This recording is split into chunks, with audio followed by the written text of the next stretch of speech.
Hello, I'm going to run through some exercises that you can do standing. I'm just going to do one repetition of each so that you understand what the move is, and then you can pause the video whenever you like to repeat these moves. Okay, the first one is setting yourself up.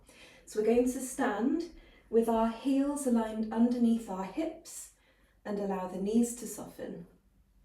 And then relax your shoulders. And take a breath in to prepare. And then exhale, tilt your pubic bone towards your nose and pubic bone down towards your toes as you inhale. So exhale, pubic bone to nose and pubic bone to toes on an inhale. And then bring your spine nice and tall, and you can repeat those a few times if you want to. And we're going to gently roll the shoulders. So we tend not to go too big, so not to your biggest extreme as you do these. And then relax your shoulders and look up to the sky and breathe in, making sure you're not letting your neck hang backwards. And exhale, semicircle your chin down towards your chest and up to the other side, breathing in at the top and exhale. That's it. And you can repeat that as much as you need. Right, so the next one is arm mobilizing and strengthening. So we're going to start with our little fingers in by our sides and then bringing the thumbs together above your head. So little fingers down by your sides and thumbs together above your head. Otherwise, if hands above your head doesn't work for you, you could bring your hands in front of you. So you just bring your hands to the height that's available to you. The next one is forward and back. So we're going to bring the arms to the side, bring the hands together in front, and then open them up, still keeping them in your peripheral vision. And that just stops you hyperextending as you do this one. And the next one is backstroke arms. So nice, gentle, up and down. That's it. So you're keeping your shoulders down as you do this, and you're keeping your spine straight. So you'll want to arch, but I want you to keep yourself nice and tall as you do this one. And the final one is arms out to the sides in a T shape, shoulders are down, and tight circles. This is another one where your body will want to wobble backwards and forwards, but you're going to lift up your tummy a little bit and make sure you're still breathing as you circle. And release. Okay, moving to foot and ankle strength and warming up your legs.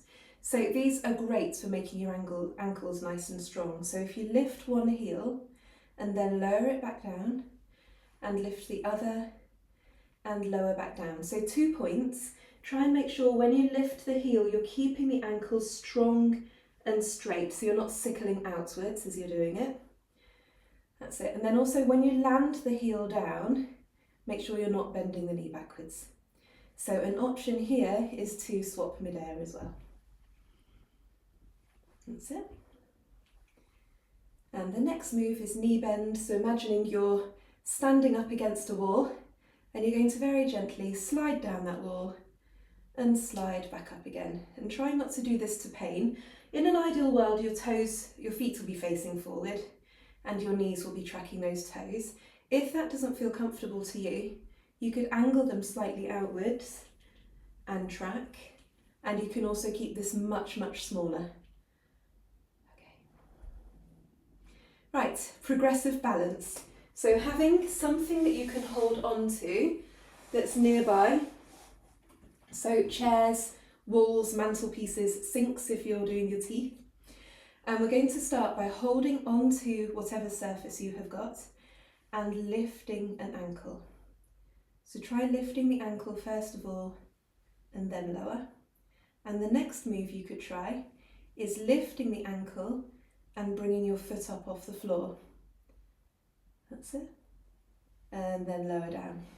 And the next move is lifting your foot, tapping in front, to the side, being careful of your surface, and behind you, and return.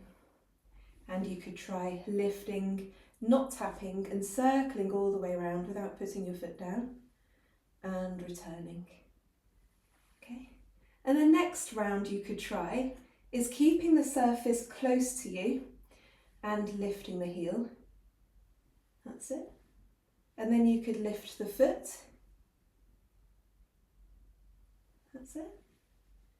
And then you could lift and tap. That's it. And you could lift and circle. That's it. And you could do all of this without the surface at all. I tend to recommend doing this while you're brushing your teeth, so it means you practice at least twice a day. And you can have your sink in front of you, so not only are you practicing your coordination skills, you're also practicing your balance at the same time. We're going to move into spinal mobility now. So I would like you to keep these moves really controlled and small and not moving to your furthest point. So we're going to start with a side stretch. You're standing tall and reaching the hand down towards the knee and returning. And you could breathe in as you reach and exhale as you come back. If your lower back feels uncomfortable, tilt the pubic bone up a touch and make sure your knees are soft and your tummy is lifted just a little bit as you do this, and it keeps the lower part of your spine nice and long. Okay, the next one is a spine twist. So you could bring your arms out into a T with your shoulders down, or you could cross your arms over your chest if holding your arms out is uncomfortable. Double check there's nothing around you that you could whack your hand against, and keep your hips facing forward as you rotate. So watch towards your hands, keep your hands in your peripheral vision, and then return. So you're like a great big pole across your arms as you rotate, and then return. So that's the spine twist. And then the extension, bring the arms into an E. I call this cactus arms or arms in E. Knees are soft, tummy is lifted here with pelvic floor muscles and pubic bone lifted upwards. As you lift the chest to the sky and then return. And you could look towards where the wall meets the ceiling, but try not to let your head hang backwards. So I'll do this sideways so you can see. So lifting the chest and then returning, and rest whenever you need to. Okay, the final one for standing is a roll down. So heels underneath your hips, your knees are soft. This one, if you have got POTS, when you're at the bottom, before you roll back up, make sure you take a breath and then squeeze the legs and squeeze your bottom and tummy before you roll back up, and that'll stop you feeling icky or dizzy or headachy or make your eyes go black. So hopefully that should stop any POTS type symptoms. If you've got a fused spine or osteoporosis in your spine, then please be careful, please don't go too far. So I recommend for you that you keep your hands on your thighs and you don't bring your hands any lower than your knees as you're creating that flexion in your spine, which is the curved spine, and then coming back up, okay? Otherwise, we're going to do this one together. So I'm going to do the POTSy version first, then I'm going to do the hands on thighs. So we're going to breathe in. And then exhale, tuck the chin and allow the forehead to lead you down towards the floor. So your tummy is lifted here as you're letting your head and arms lower down, unstacking your vertebrae one at a time as you get to the point that's comfortable for you. And then take a breath in.